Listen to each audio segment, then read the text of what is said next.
सफल बने, समर्थ बने, पावन बने जीवन। मीठी मुरली सुन के पाए सुख सघन।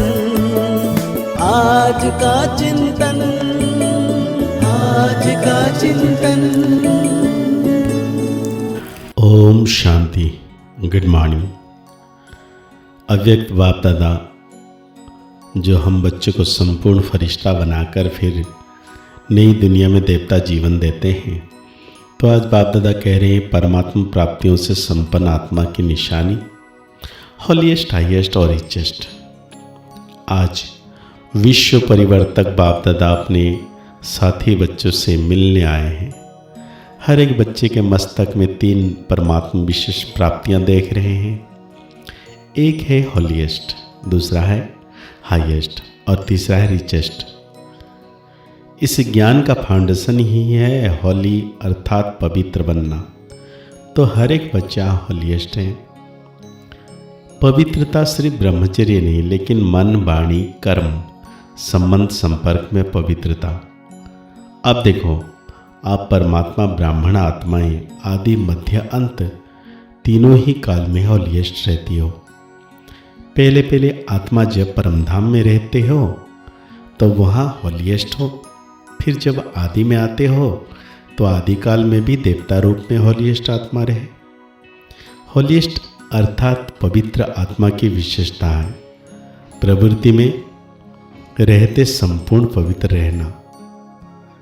और भी पवित्र बनते हैं, लेकिन आपकी पवित्रता की विशेषता है स्वप्न मात्र भी अपवित्रता मन बुद्धि में टच नहीं करे। सतयुग में आत्मा भी पवित्र बनती और शरीर भी आपका पवित्र बनता। आत्मा और शरीर दोनों की पवित्रता जो देवात्मा रूप में रहती है वो श्रेष्ठ पवित्रता है। जैसे हॉलीएस्ट बनते हो, इतना ही हाईएस्ट भी बनते हो। सबसे ऊंचे ते ऊंचे ब्राह्मण आत्माएं और ऊंचे ते ऊंचे बाप के बच्चे बने हो। आदि में परमधाम में भी हाईएस्ट अर्थात बाप के साथ साथ रहते हो। मध्य में भी पूज्य आत्माएं बनते हो। कितने सुंदर मंदिर बनते हैं और कितनी विधिपूर्वक पूजा होती है। जितनी विधिपूर्वक आप देवताओं की मंदिर में पूजा होती है उतने औरों के मंदिर बनते हैं, लेकिन विधिपूर्वक पूजा आपके देवता रूप की होती है। तो हॉलीएस्ट भी हो और हाईएस्ट भी हो, साथ में रिचेस्ट भी हो। दुनिया में कहते हैं रिचेस्ट इन दी वर्ल्ड, लेकिन आप श्रेष्ठ आत्माएं रिचेस्ट इन कल्प के हैं। सारे कल्प रिचेस्ट हो। अपने खजाने स्मृति में आते हैं। कितने खजानों के मालिक हो? अविनाशी खजाने जो इस एक जन्म में प्राप्त करते हो वो अनेक जन्म चलते हैं। और कोई के भी खजाने अनेक जन्म नहीं चलते, लेकिन आपके खजाने आध्यात्मिक हैं। शक्तियों का खजाना, ज्ञान का खजाना, गुणों का खजाना, श्रेष्ठ संकल्प का खजाना और वर्तमान समय का खजाना। यह सर्व खजाना जन्म लेते जन्म चलते हैं। एक जन्म के प्राप्त हुए खजाने साथ चलते हैं, क्योंकि सर्व खजानों का दाता परमपिता परमात्मा बाप द्वारा प्राप्त होते हैं। तो यह नशा है कि हमारे खजाने अविनाशी हैं। इस आध्यात्मिक खजानों को प्राप्त करने के लिए सहज योगी बने हो। याद की शक्ति से खजाने जमा करते हो। इस समय भी इन सर्व खजानों से संपन्न बेफिक्र बादशाह हो। कोई फिक्र है फिक्र, क्योंकि यह खजाने जो हैं इसको ना चोर लूट सकता, ना राजा खा सकता, ना पानी डुबो सकता। इसीलिए बेफिक्र बादशाह हो।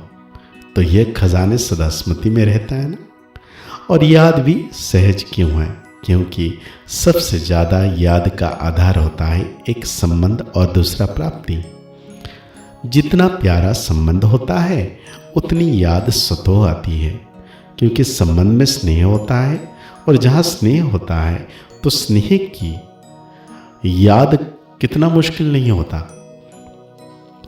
लेकिन भूलना मुश्किल होता है। तो बाप ने सर्व संबंधों का आधार बना दिया है। अभी अपने को सहज योगी अनुभव करते हो। बाप मुश्किल योगी है, सहज है कि कभी सहज है कभी मुश्किल है। जब बाप को संबंध और स्नेह से याद करते हो तो याद मुश्किल नहीं होती। और प्राप्तियों को याद करो। सर्व प्राप्तियों के दाता ने सर्व प्राप्तियां करा दी, तो अपने को सर्व खजानों से संपन्न अनुभव करते हो। खजानों को जमा करने की सहज विधि भी बाप दादा ने सुनाई। जो भी अविनाशी खजाने हैं उन सभी खजानों को प्राप्त करने की विधि है बिंदी। जैसे खजानों में भी बिंदी लगाते जाओ तो बढ़ता जाता है ना। तो अविनाशी खजानों को जमा करने की विधि है बिंदी लगाना। 3 बिंदियाँ, एक है आत्मा बिंदी, बाप बिंदी और ड्रामा बिंदी। तो ये 3 बिंदी जब लगाते हैं तो हमारा खजाना बढ़ता जाता है। बाबा कहते हैं फुल स्टॉप अर्थात बिंदी। तो बिंदी लगाना आती है। सबसे ज़्यादा सहज मात्रा कौन सी है? बिंदी लगाना। तो आत्मा बिंदी हूँ, बाप भी बिंदी है। इस स्मृति से स्वतः ही खजाने जमा हो जाते हैं। तो बिंदी को सेकंड में याद करने से कितनी खुशी होती है। यह सर्व खजाने आपके ब्राह्मण जीवन का अधिकार है, क्योंकि बच्चे बनना अर्थात अधिकारी बनना और विशेष 3 संबंध का अधिकार प्राप्त होता है। परमात्मा पालना, पढ़ाई और सोर्स ऑफ इनकम। और सतगुरु द्वारा वरदान मिलता है। कितना सहज वरदान मिलता है, क्योंकि बच्चों का जन्म सिद्ध अधिकार है बाप के वरदान प्राप्त करने का। तो बाप दादा हर बच्चे का जमा का खाता चेक करते हैं। आप सभी भी अपने हर समय का जमा का खाता चेक करो। जमा हुआ व नहीं हुआ, उसकी विधि है जो भी कर्म किया उस कर्म में स्वयं भी संतुष्ट और जिसके साथ कर्म किया वो भी संतुष्ट। अगर दोनों में संतुष्टता है तो समझो कर्म का खाता जमा हुआ। अगर स्वयं में बस जिससे संबंध से उसमें संतुष्टता नहीं आई तो जमा नहीं होता। बाप दादा सभी बच्चों को समय की सूचना भी देते रहते हैं। यह वर्तमान संगम का समय सारे कल्प में श्रेष्ठ समय है, क्योंकि यह संगम ही श्रेष्ठ कर्मों के बीज बोने का समय है, प्रत्यक्ष फल प्राप्त करने का समय है। तो बाबा कहते हैं समय कितना सुंदर है। बाप दादा ने सहज विधि सुनाई है कि निरंतर याद के लिए एक विधि अपनाओ। सारे दिन में 2 शब्द सभी बोलते हैं और अनेक बार बोलते हैं। वो शब्द है मैं और मेरा।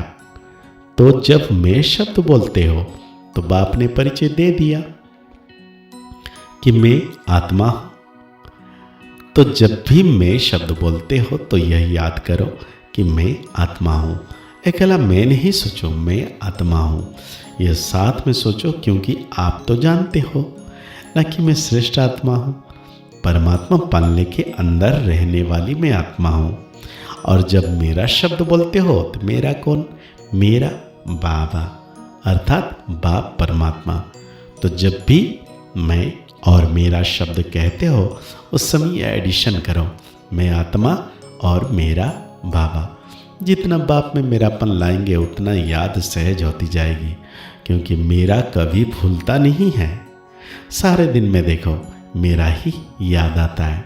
तो इस विधि से सहज निरंतर योगी बन सकते हो। तो आज बाप दादा हम बच्चों को वरदान दे रहे हैं। स्वीट साइलेंस की लवलीन स्थिति द्वारा नष्टो महा समर्थ स्वरूप भव। देह के संबंध, देह के संस्कार, व्यक्ति या वैभव, वायुमंडल वाइब्रेशन सब होते हुए भी अपनी ओर आकर्षित ना करें। लोग चिल्लाते रहें और आप अचल रहो। प्रकृति माया सब लास्ट दांव लगाने के लिए अपनी तरफ कितना भी खींचे, लेकिन आप न्यारे और बाप के प्यारे बनने की स्थिति में लवलीन रहो। इसको कहा जाता है देखते हुए ना देखो, सुनते हुए ना सुनो। यही स्वीट साइलेंस स्वरूप की लवलीन स्थिति है। जब ऐसी स्थिति बनेगी तब कहेंगे नष्ट महा समर्थ स्वरूप की वरदानी आत्मा। तो आज बाप दादा हम बच्चों को स्लोगन दे रहे हैं, होली हंस बन, अवगुण रूपी कंकड़ को छोड़, अच्छाई रूपी मोती चुगते चलो। तो आज बाबा व्यक्त इशारे में कह रहे हैं ज्वाला स्वरूप बनने के लिए यही धुन सदा रहे कि अब वापस घर जाना है अर्थात उपराम। जब अपने निराकारी घर जाना है तो वैसा अपना वेश बनाना है, तो जाना है और सबको वापस ले जाना है। तो इस स्मृति से स्वतः ही सर्व संबंध सर्व प्रकृति के आकर्षण से उपराम अर्थात साक्षी बन जाएंगे। साक्षी बनने से सहज ही बाप के साथी व बाप समान बन जाएंगे। तो आज की मुरली के अनुसार हम सो मान लेंगे, मैं सदा नष्ट महा समर्थ स्वरूप आत्मा हूँ। अव्यक्त वाणी की एक एक पॉइंट को चिंतन करते हुए निरंतर परमात्मा मीठे बाबा की याद में रहना है कि सर्वशक्तिमान बाबा सदा मेरे साथ हैं। मुस्कुराते रहिए, आगे बढ़ते रहिए, पुरुषार्थ करते रहिए, खुश रहें, स्वस्थ रहें, मस्त रहें। ओम शांति, ओम शांति, ओम शांति।